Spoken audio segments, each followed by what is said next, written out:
Spain is one of Europe's major countries, yet almost 70% of its territory contains only a small fraction of its population.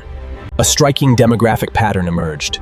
Roughly 90% of Spaniards concentrated into only about 30% of the country.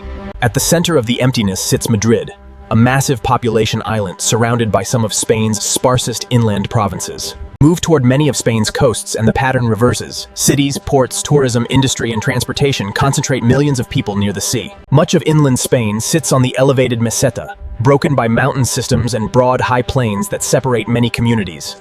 Spain isn't enormous by global standards, but mountains, plateaus, and long distances between settlements make parts of the interior feel remarkably remote. But calling empty Spain a desert misses the point.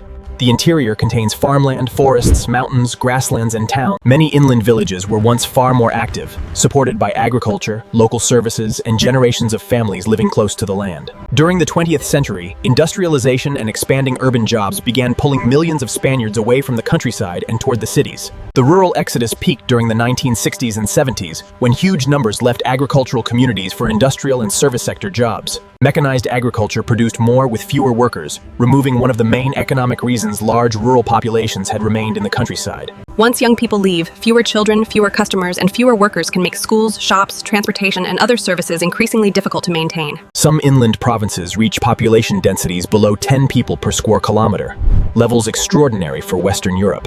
Spain can connect major cities incredibly quickly, yet many rural communities still struggle with frequent local transportation and access to everyday services.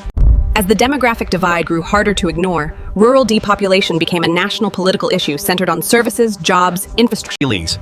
The future is not necessarily permanent decline. Better connectivity, local jobs, remote work, entrepreneurship, and... Would you live in Spain's quiet interior? Follow for more geography, like this video, and tell me why or why not in the comments.